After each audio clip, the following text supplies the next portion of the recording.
Hoje a gente vai falar de 3 pilares. Por que é importante você entender os 3 pilares? Porque estudar para concurso público requer planejamento, constância e requer uma visão estratégica.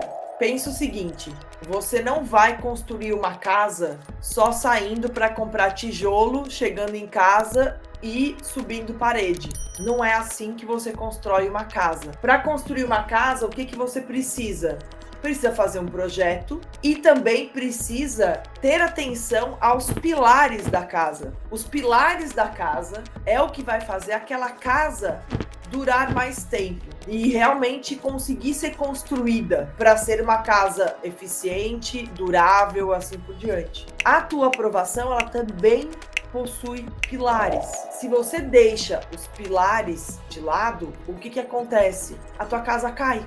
O que é a casa do concurseiro cair? É o concurseiro desistir. Se você não tem a noção dos pilares que fazem você ser aprovado na metade do tempo, você desiste, você larga de mão. Por isso que é muito importante ter a noção dos pilares. Então, a nossa aprovação, ela tem 3 pilares fundamentais: material, método e mente. É com base nestes 3 pilares que a tua aprovação vai vir mais rápida. Ah, professora, eu acho isso uma bobagem. Eu quero ignorar esses pilares, eu não quero ficar prestando atenção nisso, eu quero focar só em material. Posso ser aprovado assim? Até pode. Até tem gente que sai comprando um monte de material e depois de um tempo é aprovado. Mas normalmente esse tempo é longo, né? Se você insistir por meses e anos, você tem. Só que provavelmente você vai levar mais tempo do que uma pessoa que dá atenção para os outros pilares. Se você quer ser aprovado mais rapidamente, é muito importante que você preste atenção nos 3 pilares, tá? O primeiro pilar é o pilar de material.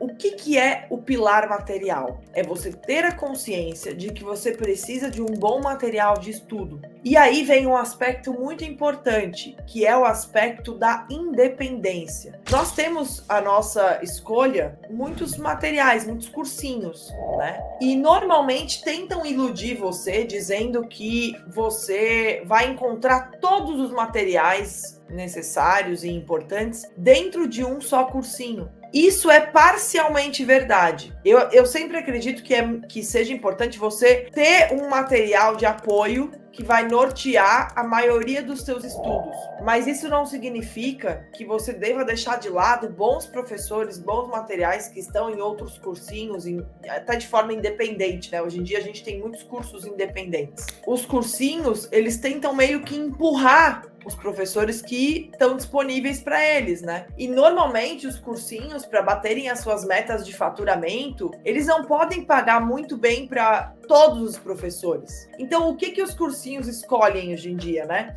Os cursinhos, eles escolhem ter 3 ou 4 professores estrelas e o resto ele vai pegando lá pessoas que não têm muita experiência, que não têm muita bagagem, que não têm uma didática tão boa. Por quê? Porque daí eles equilibram os custos, né? E hoje a gente tem um fenômeno em termos de material, que é o fenômeno do empreendedorismo. Existem muito bons professores que trabalham em cursinhos, mas também existem muito bons professores que trabalham de forma independente. E esses bons professores que trabalham de forma autônoma, eles têm cursos próprios, né? Então, citando aqui um exemplo, o professor Ramon, de TI, ele é muito bom. E ele falou, olha, não vou mais dar aula em cursinho. Quero ter a minha escola, quero trabalhar de forma independente. Se você for estudar tecnologia da informação pelo material do cursinho, você vai estudar por um professor mediano.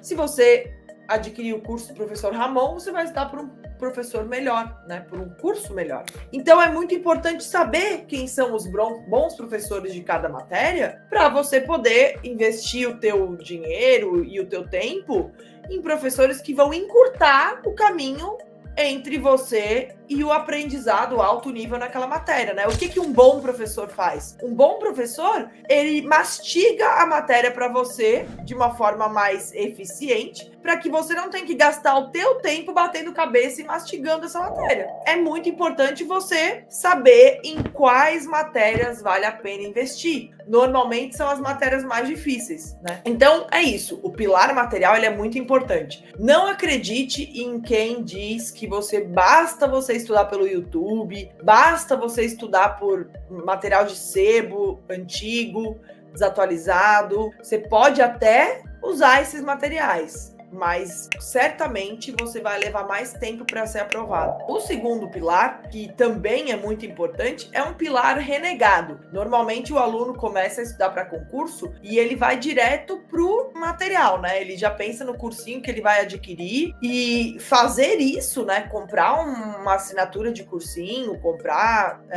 um material sem saber como estudar é a mesma coisa que comprar os ingredientes de um bolo sem saber a receita do bolo. E a pessoa, ela ignora isso, né?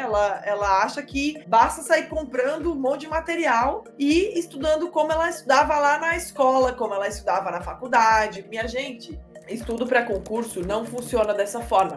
E por que não funciona?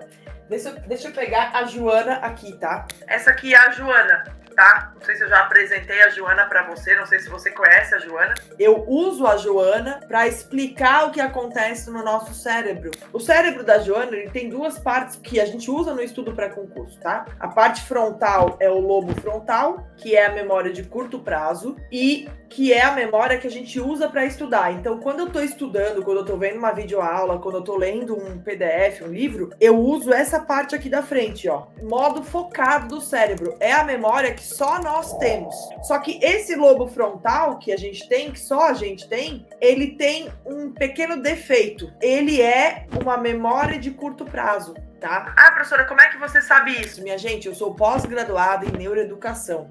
Eu fui estudar isso para poder ensinar e para poder usar bases científicas para explicar isso, não só o fato de eu ter sido aprovada como auditora fiscal, mas também o fato de eu ter estudado, né? Eu quis estudar isso. Então, essa parte aqui do cérebro, o lobo frontal, ele é o que faz a gente conseguir estudar e se dedicar, mas ele é uma parte do cérebro que não lembra. Quando a gente estava na faculdade, estudando para uma prova de faculdade, a gente não precisava se preocupar muito com isso. Digamos que eu estou estudando hoje para uma prova na faculdade que é amanhã. Não tem problema essa informação que eu estou estudando através do meu lobo frontal, não tem problema ela ficar apenas na memória de curto prazo, porque a prova é amanhã. Então eu estudo, amanhã eu vou para a faculdade, faço a prova e depois essa informação vai sair do meu lobo frontal, eu esqueço e tudo bem. Por isso que eu não posso usar esse método para concurso público. No concurso público, a gente não estuda hoje para fazer uma prova amanhã, uma prova de concurso amanhã. Eu até posso fazer provas na minha casa como simulado,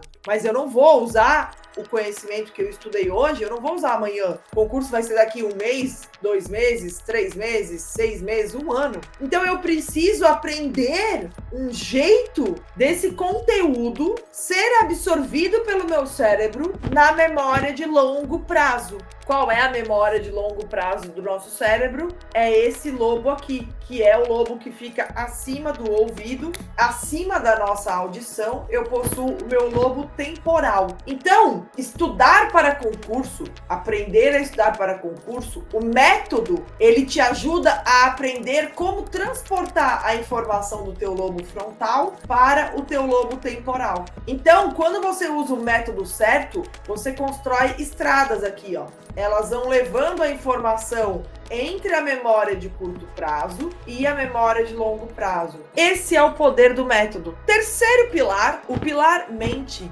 Ele é o pilar que faz você superar as adversidades. Não é fácil para ninguém. Estudar para concursos é desafiador. Quando a gente estuda para concurso, a gente traz da nossa vida diversas bagagens, diversos traumas. Esses traumas, eles aparecem quando a gente precisa acreditar na gente mesmo. Então, quando a gente quer alcançar um degrau mais alto na nossa vida, a gente precisa encarar de frente esses traumas. Quem não tem alguém na família que afunda ainda mais, que se afunda ainda mais? Isso acontece por conta de coisas que a pessoa acredita, fragilidades que ela acha que possui e que, na verdade, ela poderia superar, mas ela acredita mais naquela fragilidade do que no potencial dela mesma. Por isso que esse tipo de trauma, esse tipo de fragilidade, ele possui a terminologia de crença limitante. Ter uma crença não é ruim. Então, por exemplo, a professora Karine, pessoalmente, ela acredita em Deus. E acreditar em Deus me faz acreditar que basta eu fazer o possível, porque o impossível vai ficar nas mãos de Deus. Então, acreditar em Deus, no meu caso, é uma crença potencializadora. Ela me potencializa. Mas quando eu acredito, por exemplo, que eu nunca vou ser ninguém na vida porque eu sou ruim em exatas, isso é uma crença. Eu acredito nisso, mas isso não é uma crença potencializadora. É uma crença que me limita, porque na primeira dificuldade eu desisto, porque eu me saboto. Por isso que é importante você dar uma atenção para as suas crenças limitantes quando você estuda para concurso, porque senão elas vão te sabotar no momento difícil. E aí você pode até ser aprovado, mas você vai levar mais tempo. Outro aspecto que tem a ver com mente são os bloqueios e vícios mentais. Né? Os bloqueios e vícios mentais, eles não têm muito a ver com crença, eles têm a ver com hábitos ruins. Então, por exemplo, sabe aquela pessoa viciada em fazer planejamento? Ela não age, mas ela é viciada em fazer planejamento. Isso é um hábito ruim, um bloqueio mental. Sabe aquela pessoa que diz sim para todo mundo, menos para a meta dela? Essa pessoa, ela tem um bloqueio mental. Esses vícios mentais, esses vícios de hábito, que também tem a ver com a parte de mente. A gente também trabalha isso lá no APA, dentro da parte de mente. Outro problema que a gente encara quando a gente fala de mente é a procrastinação. A procrastinação, ela precisa ser encarada da maneira correta. Se você encara da maneira errada, você sucumbe. Essa parte de mente, ela tem muitos pormenores a serem trabalhados. Só que a maioria dos concurseiros acha que cuidar da mente é equilibrar estudo e Netflix, é equilibrar estudo e academia 2 horas por dia. A grande parte dos concurseiros que acha que está cuidando da saúde mental, da sua saúde mental, na verdade está prejudicando ainda mais a saúde mental. Porque acha que,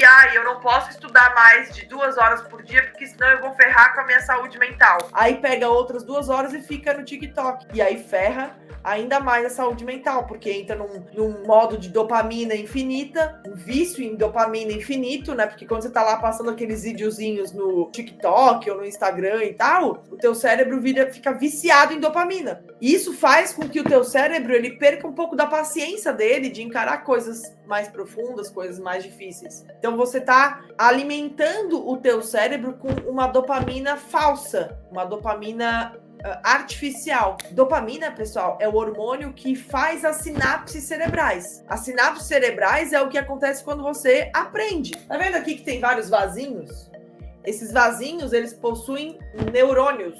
Os neurônios possuem dendritos. Os dendritos, eles vão se conectando com os dendritos dos outros neurônios. E essa conexão que acontece entre os dendritos dos neurônios, ela acontece via neurotransmissores. O principal neurotransmissor que a gente tem é a dopamina. Então, a dopamina, ela faz a ponte entre os dendritos dos neurotransmissores. E a dopamina, para ela maximizar o aprendizado dela, a dopamina ela tem que estar sendo naturalmente fabricada pelo teu cérebro. E ela tem que estar num nível normal, regulado aqui. Se você artificializa esse processo de dopamina, você fica viciado em dopamina. E o que acontece quando você fica viciado em dopamina? A quantidade regular de dopamina já não adianta mais. É a mesma coisa o álcool, é a mesma coisa as drogas. Então, normalmente a procrastinação, ela acontece com quem está com a dopamina desregulada. Então, meus queridos, tudo isso passa, todo esse tratamento cerebral que a gente precisa ter para conseguir ser aprovado mais rápido, ele passa por você regular essa dopamina.